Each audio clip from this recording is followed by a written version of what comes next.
My name is Volume. I'm 74 years old. My bones creak when I get up in the morning, but they've carried me far through decades of work, the raising of a daughter, and the silent grief that comes with losing the love of your life. Since Denise passed 7 years ago, it's just been me in the old house by the lake. Some mornings I still reach out to her side of the bed, forgetting she's not there.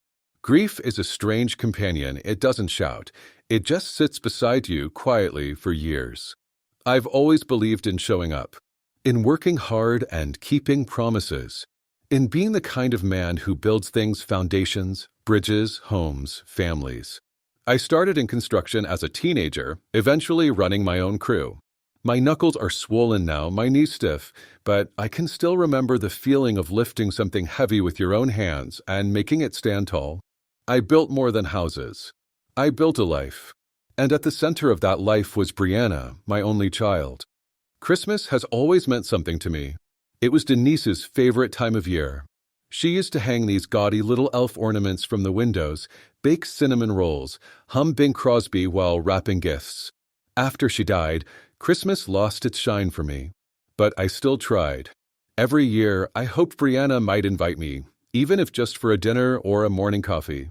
Last year, she was traveling. The year before, Klaus had the flu. The year before that, they were keeping things small. But this year, when I called her the week before Christmas, her voice sounded warmer than usual. "Come early, Dad," she said. "Stay a few days if you'd like." And just like that, I was a kid again, heart leaping at the sound of an invitation. I wrapped a few presents: a leather-bound journal for Brianna, a fancy bottle of German beer Klaus liked, and a snow globe for their daughter, Lila. I even found the dusty old bottle of Bordeaux that Denise had hidden years ago for a special occasion. I figured this would be it.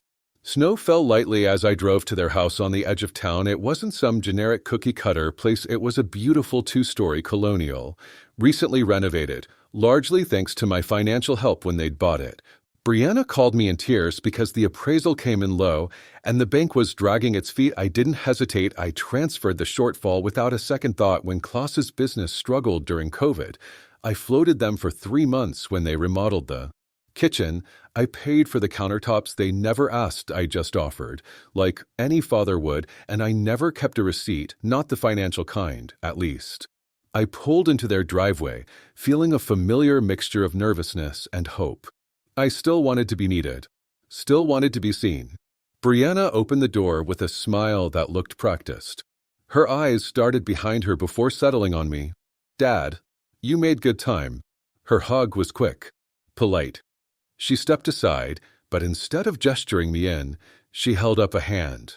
"Can we talk for a sec?" I frowned. "Sure. Everything okay?" "It's just complicated," she said, her voice low. "Klaus's parents are coming too. You remember them, Anya and Helmut." "Of course," I said. I remembered how Helmut had refused to shake my hand at their wedding reception. Nice folks. She gave a tight smile. They're traditional, a bit uptight.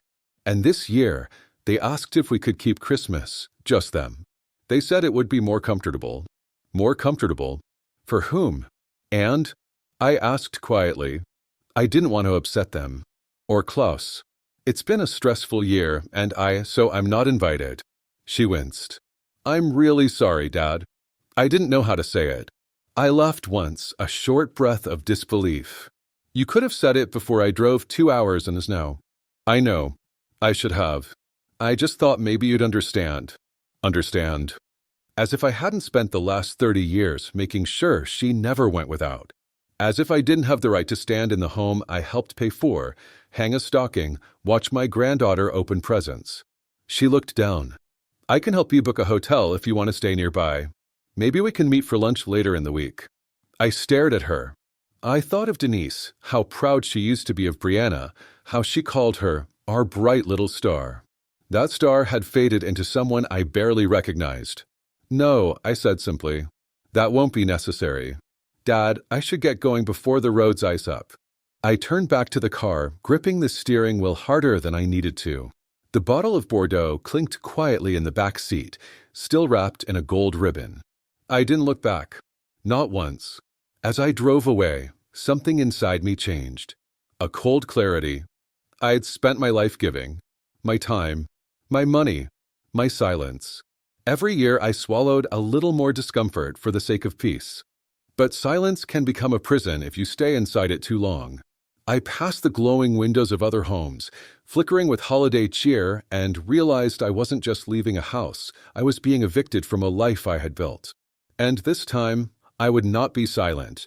The next morning, the snow had turned into a dull gray crust outside my windows, the kind that crunches under your boots and sticks to your tires like regret.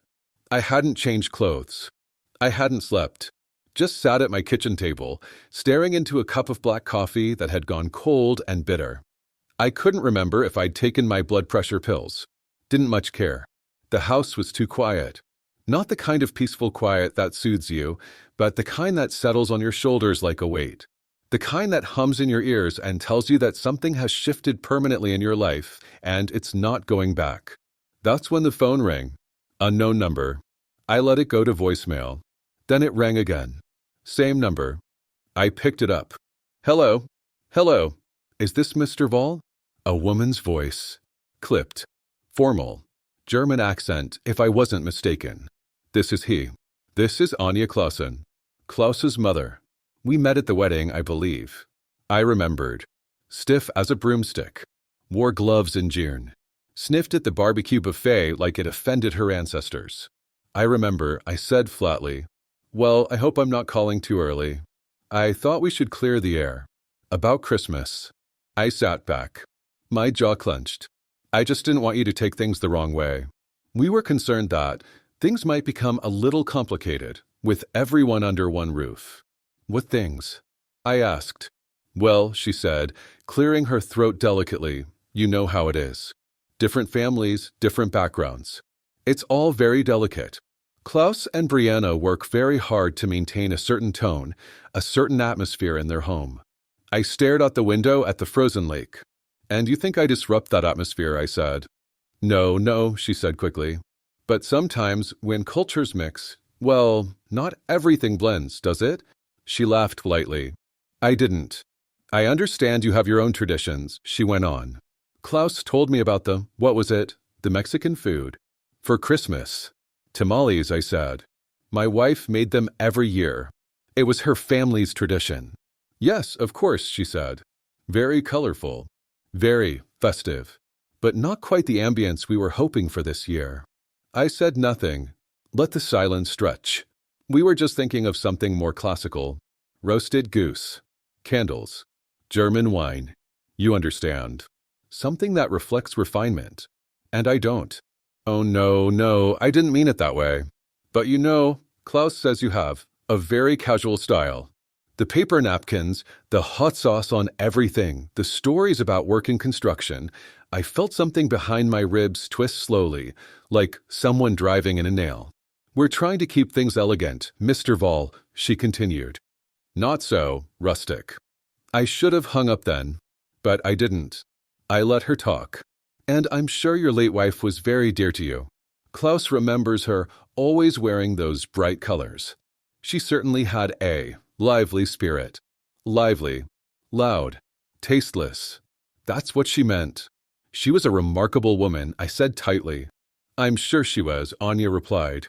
And it's a shame. But Brianna is very sensitive, you know. She needs peace, structure. Not, how do you say, too much, chaos. Chaos. I had been called many things in my life, rough, plain-spoken, stubborn, but never chaos. And now, after everything, that's what I was to them. A disruption. A blemish on their curated little life. Thank you for the call, I said finally, before hanging up. I didn't slam the phone. I didn't yell. I just set it down gently, my fingers trembling with quiet rage. I stood in the center of the kitchen, staring at the floor. Then I moved. I walked to the mantel and picked up the picture of Denise and Brianna from Christmas 2004. The two of them were wearing matching sweaters, Denise holding a steaming tray of tamales, Brianna laughing, cheeks dusted with flour. It was real. It was messy. It was beautiful. And it was mine. I sat down in the armchair across from the fireplace and held the frame tight in my hands. The silence in the room thickened, not with sorrow, but with resolve. I had bent too much, given too much, let myself be redefined by people who didn't know my worth, by a daughter who had come to see me as an obligation, not a man, by a son-in-law whose manners were worse than any hot sauce I'd ever put on a plate. I thought of Denise, how she used to tell me, there's strength in quiet, volume, but don't let them mistake your quiet for weakness. I had, for years, but not anymore. I stood up and went to the closet, pulled out an old canvas duffel bag, the kind I used when Denise and I used to go camping down by the lake before Brianna was born. I tossed in a few changes of clothes, my shaving kit, the photo of Denise, and the bottle of wine I'd brought for Christmas. Then I opened the drawer of the old writing desk and pulled out the folder labeled Property. Inside were the original deeds, the wiring receipts, the bank transfers, all the money that had passed through my hands into theirs. They thought I was weak because I didn't say no, because I smiled and gave and gave and gave. But what they didn't understand, what Brianna had clearly forgotten, was that I wasn't a man you could erase from his own story. No more phone calls. No more apologies. No more sitting by the window waiting to be invited in. Something had broken in me, yes. But it wasn't the kind of break that left you shattered. It was the kind that lets the light through. No more sacrifices. No more silence. The snow had stopped by the time the sun hit its highest point, but the clouds never lifted. The sky was a dull steel gray, casting the lake in colors that made everything look dead or dying. I sat at the dining table, a man surrounded by silence, old wood, and betrayal. My duffel bag still leaned against the couch, untouched. But my mind couldn't rest. Not after that phone call from Anya Clausen. Not after hearing my daughter's voice trying to soften rejection with false compassion. And not after that thinly veiled insult about Denise, my wife, the mother of their child, dismissed as spirited and loud. No, not anymore. I reached for the folder I had packed the night before. A dull gray binder with plastic sleeves, crammed full of documents I'd filed over the years, not because I planned to use them, but because I couldn't forget what they cost me. I opened it slowly, like a man disarming a trap. The first page was a wire transfer receipt, $45,000. Down payment assistance for Brianna and Klaus's house, requested last minute after their financing unexpectedly shifted. I hadn't even hesitated. I remembered the text Brianna had sent that day. We'll pay you back once we're stable. You're saving our dream. They never paid me back. They never even brought it up again. I kept going. A check for $2,800, emergency dental surgery for Lila. I'd written it the day after Denise's funeral, still half in a fog, because Brianna had called crying and I couldn't bear the sound of my granddaughter in pain. $7,200. Klaus's truck had been repossessed. That was a full month's pension. Gone in a single morning. $3,000, wedding expenses, because they decided to invite a dozen more people last minute and didn't want to cut the open bar. Dad, we're already over budget and Klaus's parents won't help. Can you just cover it? Please. I kept reading. An extra $12,000 in bank drafts spaced out over a year, just until the business finds its feet, Klaus had said. I never once asked how the business was going. I just handed over the money and told myself, family comes first. More renovation bills, new windows, patio expansion, solar panels. All justified in soft, grateful tones. We just want to make the house more sustainable, Dad. It's good for Lila's future. Page after page, each a receipt of trust misused. When I was finished, I grabbed a yellow legal pad from the drawer and started writing. One column, date. Another, purpose. A third, amount. Line by line, I wrote every transaction, every check, every transfer. By the end of the list, the ink had faded from the tip of the pen. $141,228.93. I stared at the number for a long time. Not out of shock. I had suspected the number would be high. What stunned me was the emptiness that followed. I didn't feel proud. I didn't feel angry. I felt hollow, like I'd just read the obituary of a version of myself I didn't recognize. That was the cost of silence. The price of being the man who never asked for anything in return. I stood slowly, stretched my aching legs, and walked to the phone on the wall. First National Bank, the voice chirped after a few rings. "This is Cheryl. How can I help you today?" "This is Vol Everett," I said. "I need to cancel an automatic payment." "Certainly, Mr. Everett." "What's the transaction in question?" "It's a monthly transfer, $1,960, from my checking account to Klaus and Brianna Clausen's mortgage account."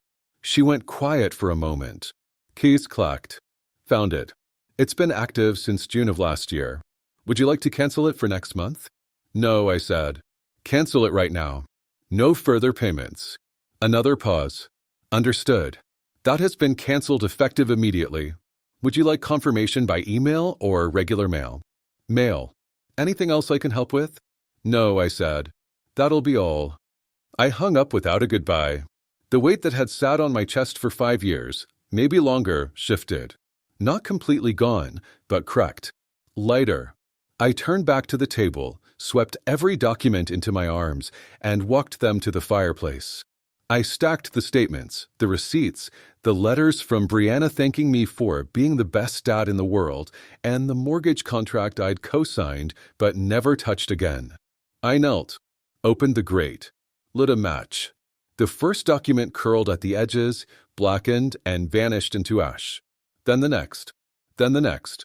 As the flames grew, so did the space in my chest. This wasn't revenge. This was release. The papers hissed and cracked as the fire consumed them. The yellow legal pad burned last. I watched the total $141, $228.93 glow white, then vanish. When it was over, I sat in my armchair, not moving. I looked to the cabinet near the bookshelf. A small, dusty cupboard with a brass handle. It had been untouched for years. I opened it. Behind a stack of old puzzles, I found the bottle. Glenfiddich 21. A gift from an old friend the year I retired. I'd been saving it for something, though for what, I never knew. I poured 2 fingers into a short glass. No ice. Just amber fire. I raised the glass to the empty room. "To Denise," I whispered. "And to the man you married." I drank. The warmth spread through me slow and sure. It didn't burn, it reminded me I was still alive. For the first time in years, I didn't drink for grief. I drank for clarity, for freedom, for myself. I didn't feel angry. I didn't feel victorious. I felt clean. The fire cracked gently behind me, as if it, too, was breathing easier. The next morning was bitter and still. Ice clung to the eaves, turning the edges of my house into jagged teeth. Inside, it was warm. The fireplace had burned low overnight, but its embers still glowed, a quiet reminder of the night before. The night I burned away $141,228.93 in receipts and regret. I moved slow, like a man freshly unburdened. The kind of slow that isn't weakness, it's satisfaction. I made coffee, strong and black, and stood by the kitchen window, watching the lake groan beneath its frozen skin. The phone rang at 9:02 a.m. caller ID, Brianna. I let it ring twice before I picked up. I didn't want her to think I was waiting. "Dad," she asked, her voice clipped, anxious. "Yes, we need a favor." Straight to it. No apology. No reference to the phone call from Anya. No acknowledgement that I'd been humiliated and exiled 2 days earlier.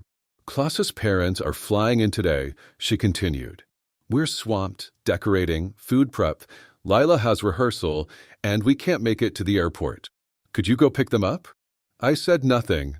"You're not doing anything else," she added, like she was doing me a favor. "Okay," I said calmly. A pause. "Oh, okay, great. I'll text you the flight info." I hung up before she could finish. I didn't ask for thanks. I didn't need an excuse. I didn't tell her I had no plans to go, that I had no intention of stepping within 50 feet of Terminal B. Instead, I set the phone down on the table, flipped its screen up, and turned the ringer all the way up. This time, they'd learn what silence felt like. I made toast. I read the sports page. I refilled my coffee.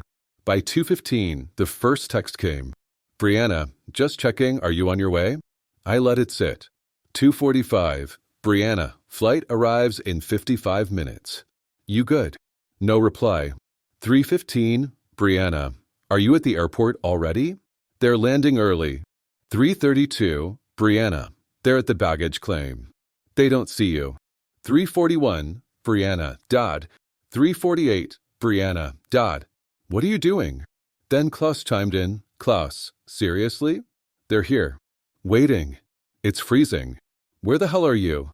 Klaus, we trusted you. Klaus, they're almost 70. You're making them stand like idiots in a terminal lobby. Each message rolled in like weak fists pounding at a closed door. And I let them. I sat in my armchair, sipping coffee, my phone pulsing like a heartbeat beside me. I didn't look away. I wanted to watch it. Let them feel invisible. Let them feel what it's like to need someone and be met with silence. They'd ordered me to pick up their guests like a butler, like an old man too broken to push back. But what they didn't realize was I hadn't said yes to do it. I said yes so I could say nothing later. And then came the breaking point. Brianna, this is so selfish. After everything we've done for you, you can't even do this one thing for us. Everything they had done for me. I laughed. A real one. Loud and from the belly. I laughed so hard I had to set down my mug before I dropped it. Then the final message lit up the screen. Brianna, is this about Mom? Because that's not fair. She wouldn't want you acting like this. That stopped the laughter. I stared at the words. Felt the temperature in the room drop a few degrees. Not fair? They had erased Denise. Shut me out of a holiday she loved. Mocked our traditions. Then threw her name into their guilt-ridden arsenal because they didn't know what else to say. I didn't respond. I didn't have to, because they weren't talking to me. They were talking to the man I used to be, the one who would have apologized for making them uncomfortable, driven an hour in traffic, and smiled through the sting of being overlooked. That man was gone. The phone rang. Once, twice, 3 times. I didn't answer. I didn't turn it off either. I let it ring over and over again. I opened the back door and stepped onto the porch, letting the cold bite my face, letting the air fill my lungs. The wind howled across the lake. Somewhere behind me, the phone kept buzzing. They could sit with their silence. Let them squirm in it. Let them feel what it's like to be the afterthought, to be the favor, to be the one who wasn't invited, but still expected to show up and serve. I turned back inside after 10 minutes of wind and ice. The fire in the hearth had died down, but the room was still warm. I poured the last of the Glenfiddich from the night before, just a finger this time, and sat in my chair. Not to celebrate, but to mark the beginning. This wasn't revenge. This wasn't spite. This was clarity. I didn't owe them forgiveness. I owed myself peace. The morning unfolded slowly. I brewed a fresh cup of tea Earl Grey, the good kind Denise used to buy, not the grocery store dust I'd been settling for. The scent filled the kitchen like memory. I poured it into my old ceramic mug with the cracked glaze, sat at the table, and unfolded the local paper. Outside, the frost clung thick to the windows, casting everything in a pale silver hue. It was the kind of morning that used to carry the warmth of cinnamon and tamales, Denise humming along to Nat King Cole in the kitchen, Brianna dancing across the floor in socks too big for her. The ghosts of those mornings lingered in the corners, now silent but present. I turned the page to the crossword. Symbol of betrayal, 5 letters. I wrote it in, clean and firm. Trust. The phone buzzed on the counter behind me. I didn't move. Another buzz. Then silence. I knew who it was. Brianna, Klaus, maybe even Anya with her smug foreign decorum, trying again to put me back in their box. Not today. Not anymore. I filled in another word. Burden willingly carried, 4 letters. Love. But not the kind they knew. Not the kind they'd twisted into guilt and obligation. I was halfway through the puzzle when the knock came. Hard. Sharp. Not a knock of warmth or curiosity. This was the knock of people who believed they had the right to enter. I folded the newspaper with care and set it aside.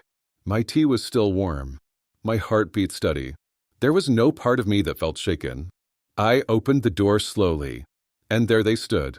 Brianna in a sleek winter coat, cheeks red not from cold but from anger. Klaus at her side, arms crossed, wearing that same expression of smug indignation he'd worn since the day he married my daughter. And behind them, like marble statues from some forgotten museum, stood Anya and Helmut, perfectly dressed, perfectly insulted to be standing on my porch. "Dad," Brianna said through her teeth, "what the hell was yesterday?" I said nothing. "You didn't show up," Klaus added, his voice rising. "My parents stood at the airport for 2 hours. That's insane. You couldn't even send a text?" Brianna said. "We had to figure out our own transportation on Christmas week." "You should be ashamed," Anya added. "At your age, you should know better." I took in all 4 of them, my eyes calm, hands tucked in my pockets. "You asked me to pick them up after uninviting me from Christmas." Brianna's face flushed. "That wasn't Dad. This isn't about that." "Yes," I said, "it is." "I thought you were above this kind of petty crap," Klaus said, stepping forward like he was on some moral high ground. "I thought you were a man who kept his word. I thought," I said quietly, "that I had a family who respected me." They fell silent for a breath. "You don't get to play the victim here," Brianna said, her voice breaking. "You've always wanted to be the center of everything. But you're not. Not anymore." "No," I said. "I'm not the center. I'm just the one who funded it. The one who showed up. The one who stayed silent. Until now. We gave you chances," Klaus snapped. "We kept you in our lives even when you made things uncomfortable." I narrowed my eyes. "What have you ever given me, Klaus? A yearly call on my birthday? A folding chair at the wedding table? An insult wrapped in a favor?" "You owe us an apology," Brianna said. "For what you did yesterday." I laughed once. "You want an apology? I'm your daughter," she shouted. "You're supposed to help." "No," I said. "I'm supposed to raise you to not treat people like trash." I failed there clearly. Helmut cleared his throat. "You may want to consider the public implications of this behavior. The damage to your name, your reputation." My eyes locked on his. "My reputation doesn't live in a country club. It lives in the houses I built, the daughter I raised, and the silence I kept so she wouldn't feel ashamed of where she came from." Anya stepped forward, her gloved hand trembling. "You are behaving like a child." "No," I said. "I am finally behaving like a man with a spine." I stepped back and swung the door open, not to invite them in, but to make the next part crystal clear. "You're not welcome here. Not anymore. Not today. Not ever." Brianna's lips quivered. "You're kicking us out?" "No. I'm letting you go." The air shifted. No one moved. Then, one by one, they turned. Brianna looked back once, eyes full of confusion more than fury, as if the foundation of her little world had cracked and she didn't know how to stop the collapse. Klaus muttered something under his breath as they reached the car. Helmut barked a complaint about the gravel driveway. Anya looked like she was holding her breath the entire walk back. I didn't follow. I didn't watch them drive away. I closed the door, turned the lock not out of fear, but finality. The silence afterward was total. Beautiful. I returned to my chair, sipped my tea, picked up the crossword. Beginning of freedom, 7 letters. Silence. And in that silence, something bloomed. Not triumph. Not bitterness. Something older. Quieter. Peace. They thought I'd be afraid of what came next. But this was the beginning. 3 days of silence. Not just from me, but from them too. And I'd relished it. I spent the time the way I always imagined retirement should be: long walks on the frozen lake trail, quiet evenings by the fire, warm mugs of tea, and the soft rustle of pages turning. No more negotiating my worth through favors. No more walking on eggshells to keep Klaus from scowling or Brianna from sighing.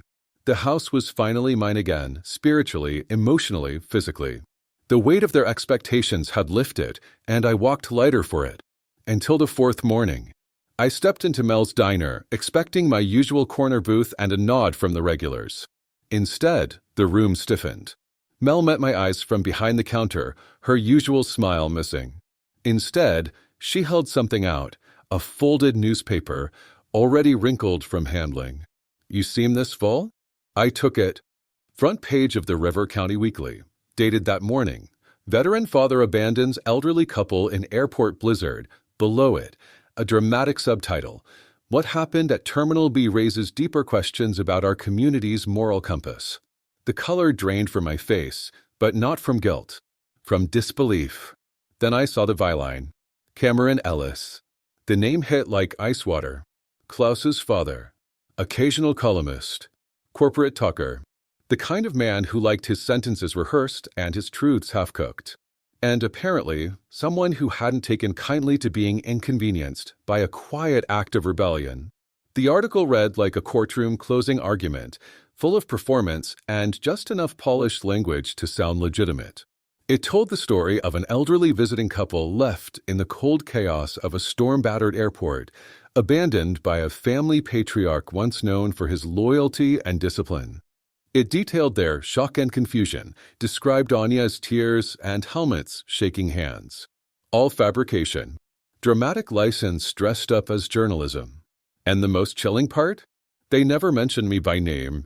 Just vague references to a father of a well-known local family, a decorated veteran, a man trusted with responsibilities who chose, inexplicably, to betray them.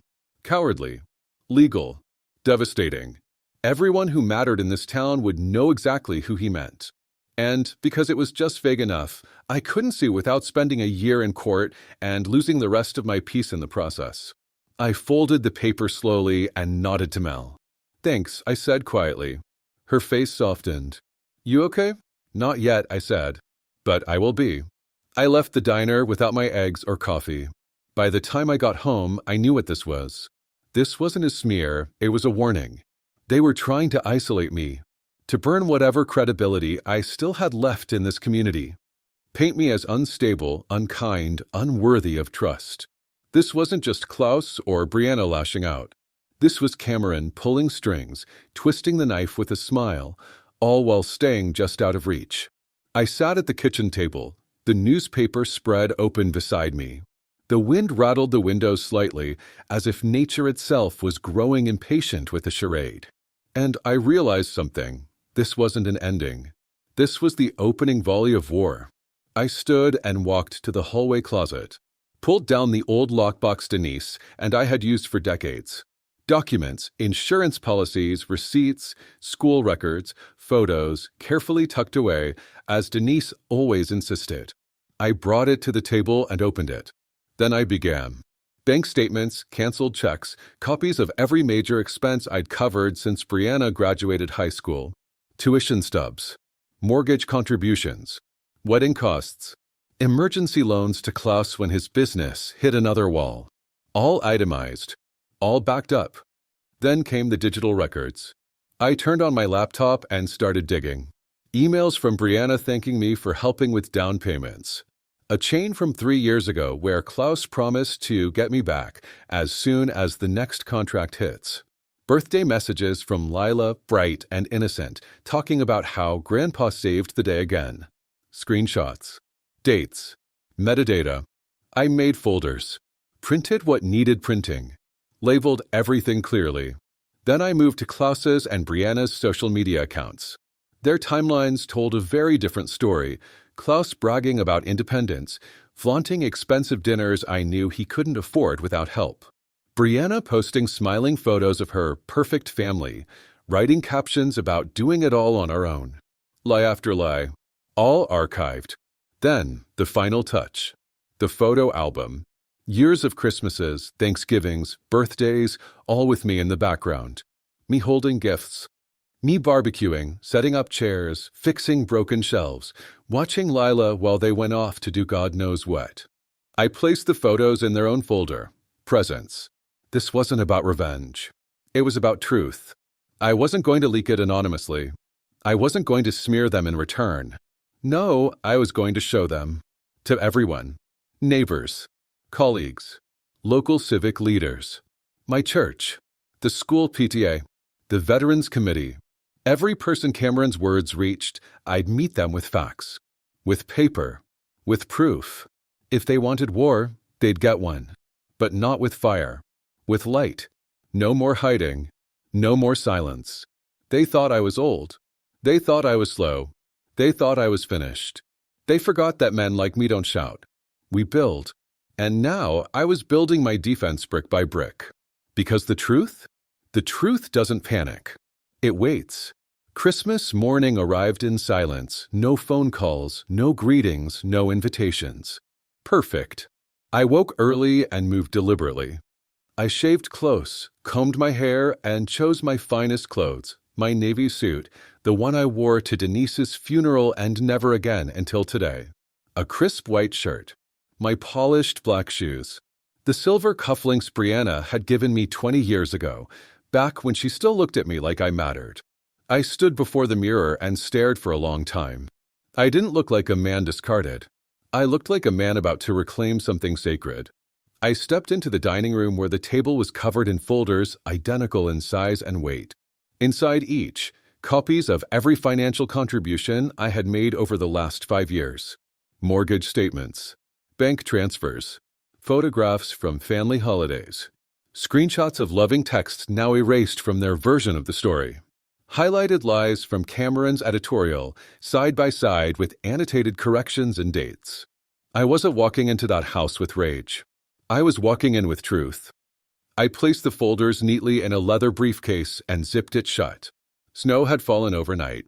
Fresh, clean, untrampled. The streets were quiet. The houses lit up in soft gold, chimneys trailing smoke into the pale blue sky. Their house sat at the far end of the cul-de-sac like a throne, modern, cold, grand for the sake of being grand. Floor-to-ceiling windows. Sharp stone angles. It looked more like a gallery than a home. Dozens of cars lined the driveway and street. Christmas music hummed from inside. Laughter. Cutlery clinking. Toasts rising and falling like waves. I walked up the front path with the calm of a man attending a business meeting. Not invited, but very much expected. I rang the bell once and then pushed open the door. The entryway burst with warmth and conversation until I stepped through. Then everything froze. The music faded beneath a sudden, collective silence. Brianna was the first to turn, standing near the bar with a glass of red wine in hand.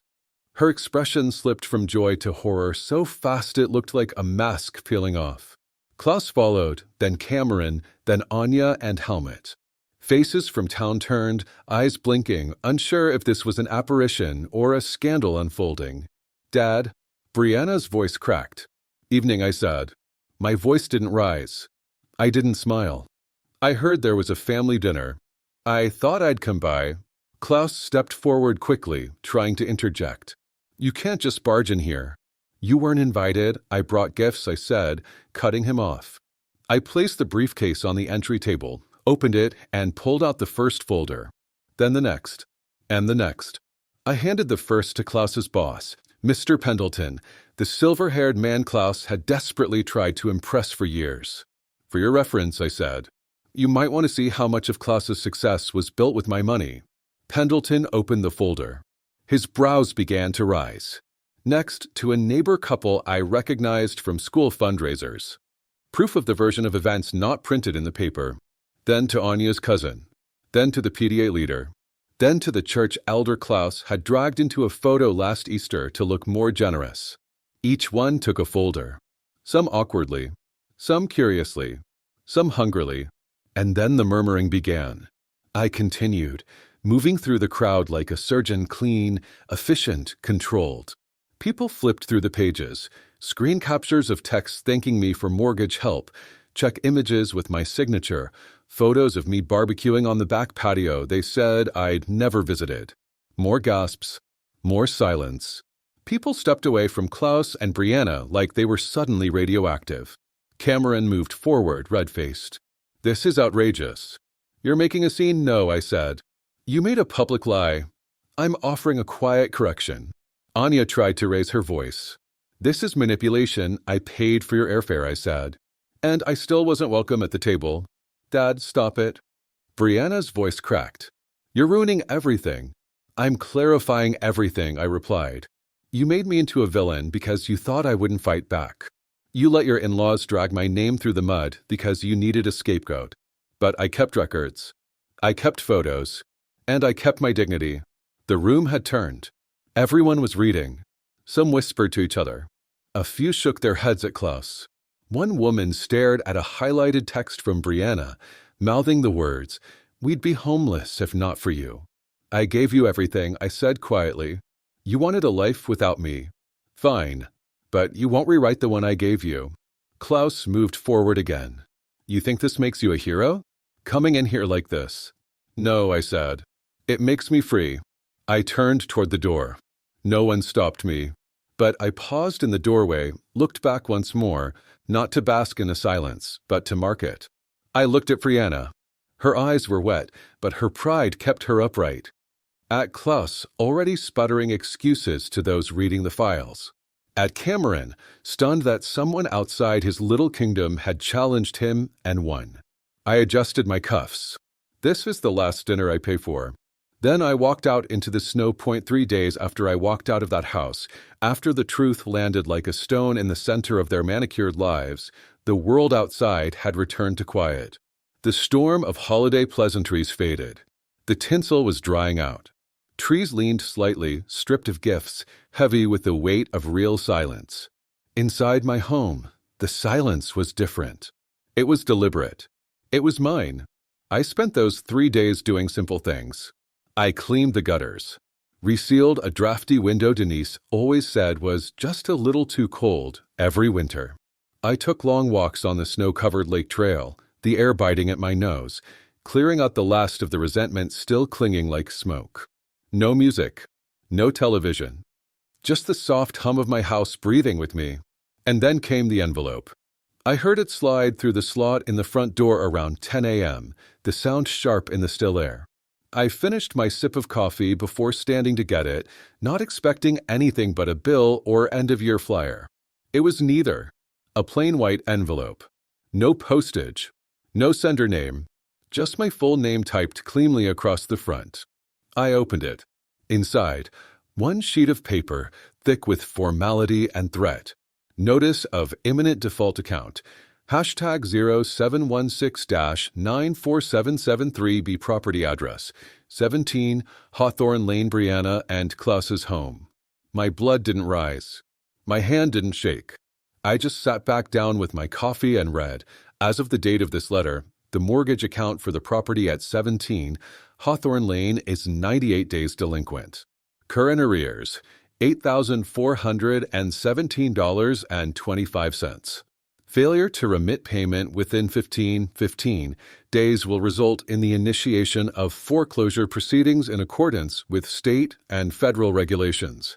They were underwater. Badly. The truth, it turned out, wasn't just emotional, it was financial.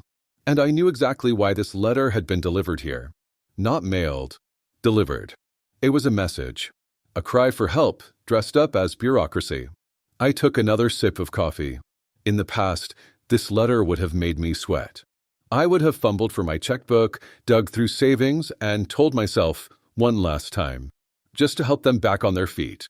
But I wasn't that man anymore. They had made sure of that. I folded the letter and placed it neatly beside my cup. Then, like clockwork, the phone began. First, a vibration. Then another. Then a longer ring, Brianna. Followed by Klaus. Then Brianna again.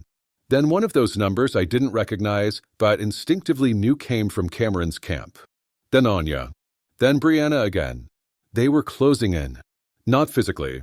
Emotionally. The way they always had through panic, through pressure, through that quiet, wheedling tone of "you're our only hope." It didn't work anymore. I didn't answer. I didn't turn it off either. I let the phone sit there, screen lighting up like a dying firework, buzzing its desperate staccato rhythm. I poured myself a second cup of coffee, more relaxed now than I'd been in years. By the time I sat back down, the number on the call log had passed 40. I watched the numbers grow like moss. 47. 49. 52. At 56 missed calls, the buzzing stopped. The phone went quiet again. I stared out the window, the early afternoon sun hanging low over the trees, casting long shadows on the snow. In the distance, the lake shimmered under ice. They were drowning, and for the first time, I wasn't their raft. It wasn't bitterness that kept me still. It was clarity. For years, I had kept their lives afloat while they threw me overboard whenever I was inconvenient. They'd used my wallet and discarded my presence. They'd smiled in photos I took and mocked the hand that held the camera. Now they were sinking. And they were learning what I had already learned, that a house built on someone else's sacrifice crumbles the second that someone walks away. And I had walked away. I had warned them without rage, without a scene. I had handed them the truth, folder by folder, page by page, and left without a single demand. They chose silence then. And now I chose silence back. Let them learn what it feels like to face consequences without a safety net. Let them learn what it feels like to dial and be ignored. Let them realize that unconditional love doesn't mean unending debt. I stood, rinsed my cup, and placed it in the drying rack. The letter still sat on the counter, clean, uncreased, untouched now by my obligation. That $8,400 wasn't my weight to carry anymore. It was theirs. And the silence I gave them? It was mercy. It had been a quiet week since the calls stopped. Not quiet in the way it used to be when I waited for a knock or a ring or a crisis disguised as a favor. No, this was real silence. The kind that comes after a final note is struck and the echo fades, leaving nothing but the truth hanging in the air. I had learned to enjoy the emptiness of the house. No longer a void, but a refuge. Then came the knock.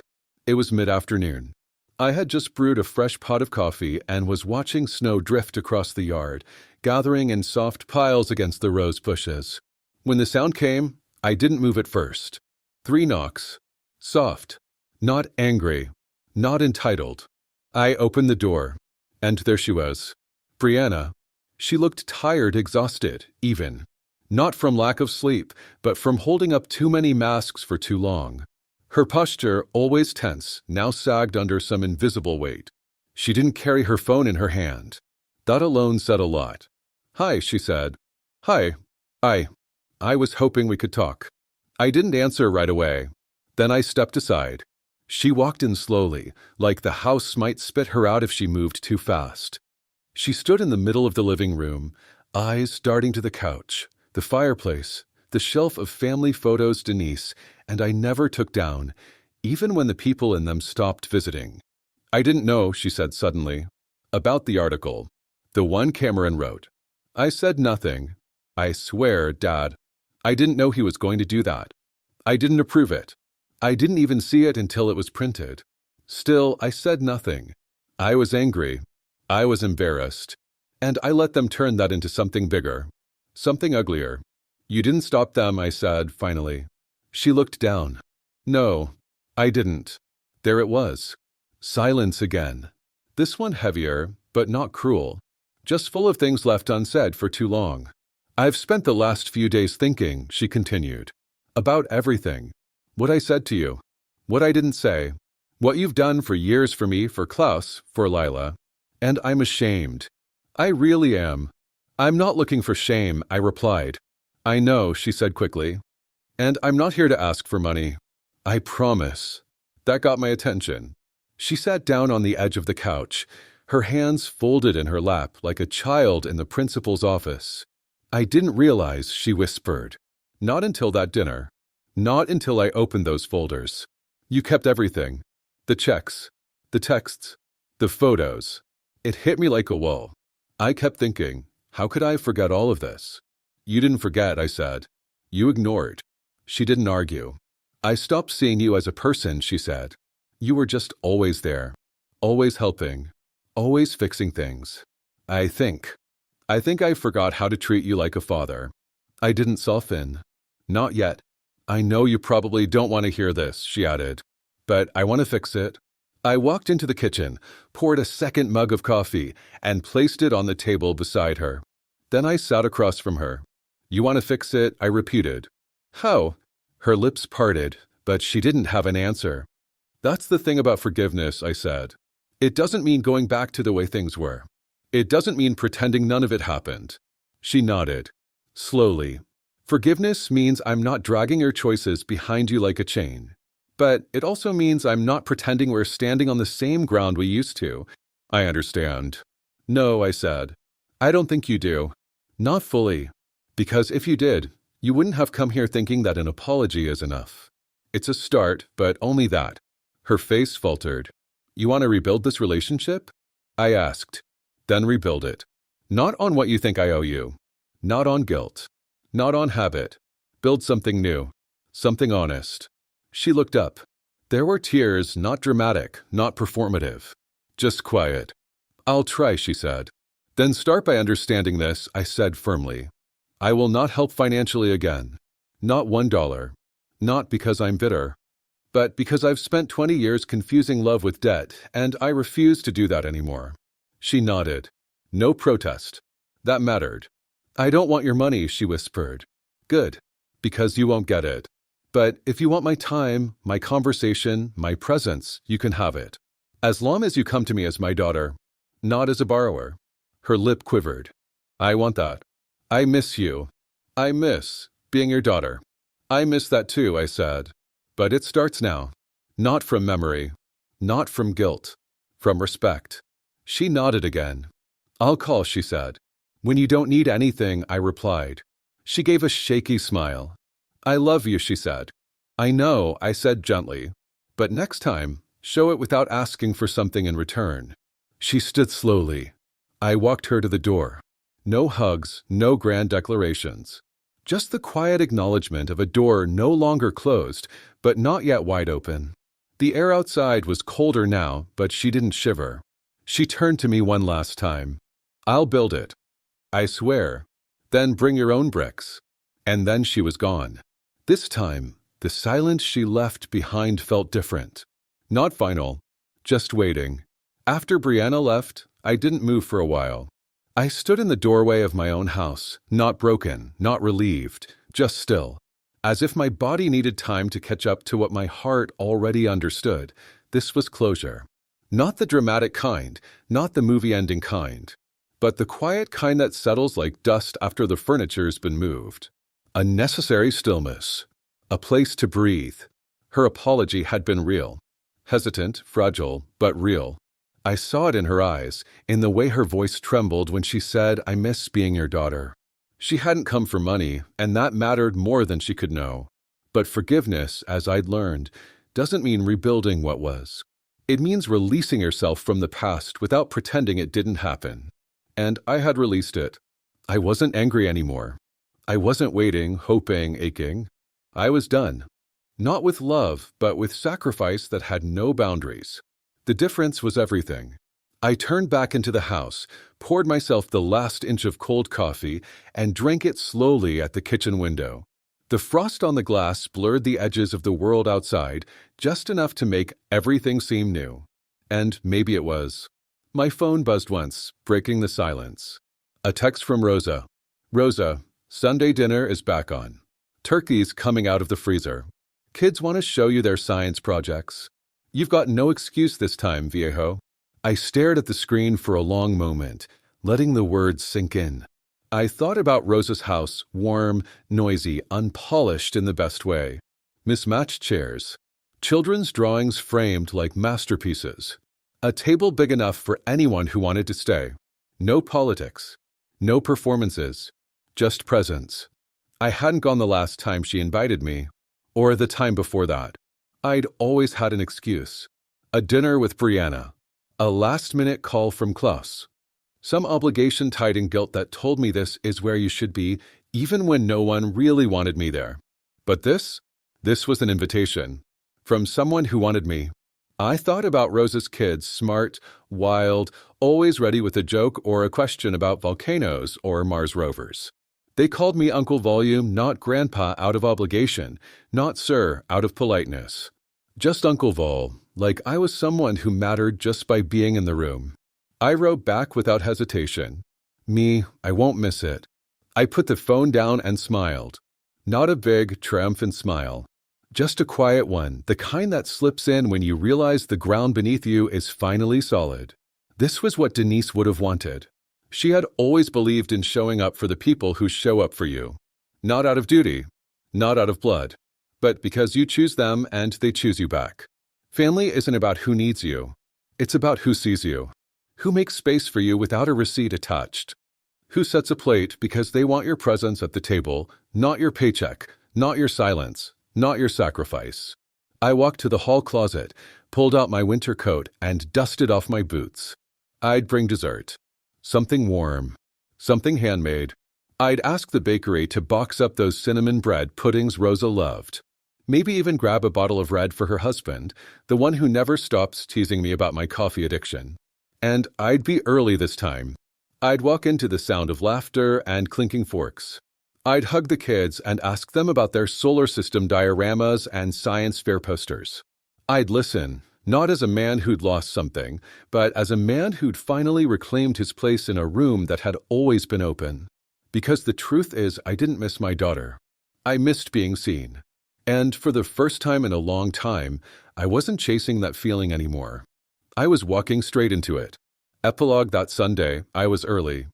Rosa opened the door before I knocked, flour on her cheek and her apron dusted with powdered sugar. "You came," she said, half surprised, half victorious. "Told you I wouldn't miss it." She pulled me into a hug that felt like home. Later, the kids showed me their projects, beaming with pride. I gave real feedback, not just nods. I stayed through dinner and dessert and 3 rounds of board games. No one asked me for money. No one asked for anything but my presence. And when I left that night, the cold air didn't feel so cold. The silence in my truck wasn't loneliness. It was peace. And I knew something I hadn't known in years. I was free. Not alone. Just free. And I wouldn't miss that for anything. It was early March when I got the letter. No dramatic return address, no lawyer's seal. Just a plain envelope with 2 names in the corner, Helmut and Anya Weiss. Klaus's parents. I almost tossed it into the bin without opening it. But something made me stop. Maybe it was curiosity. Or maybe it was that part of me that still believed in closure, even if it came late and too soft. I opened it at the kitchen table over coffee. "Dear Mr. Garland," it began, written in Helmut's small, neat script. "We wish to express a formal retraction of the events reported earlier this year and to acknowledge that what was printed at the behest of our son was based not on fact, but on personal grievance and miscommunication." It went on, "We believed what we were told by our son and assumed you had acted out of spite. We now realize we were wrong. We have reviewed the documentation you provided and spoken directly with Brianna. You were not at fault. And we regret our part in perpetuating a false narrative. We have no complaint against you. And we do not wish to extend this matter further. No apology for the public smear. No confession of moral failure. Just a quiet admission, dressed in formal language, that they had chosen Klaus over the truth and the truth one." I folded the letter carefully and placed it in my filing cabinet under a folder now titled Resolved. I didn't feel triumph, only closure.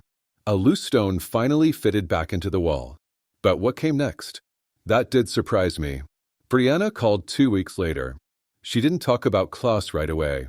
She talked about Lila's drawing lessons, her job search, the snow melting off her porch. We spoke for nearly 20 minutes before she said it. I moved out. I paused. "He doesn't know it yet," she added quickly, "but the papers are signed."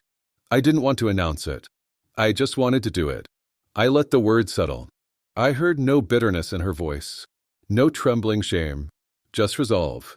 "I loved him," she said. "I think I still do, in a way. But I was loving a version of him I kept trying to fix. And I can't do that anymore." I nodded slowly. "It took strength to leave. It took strength to watch you leave first," she said, "and not come back." I didn't speak right away. There was a quiet ache in me, not sadness, something deeper.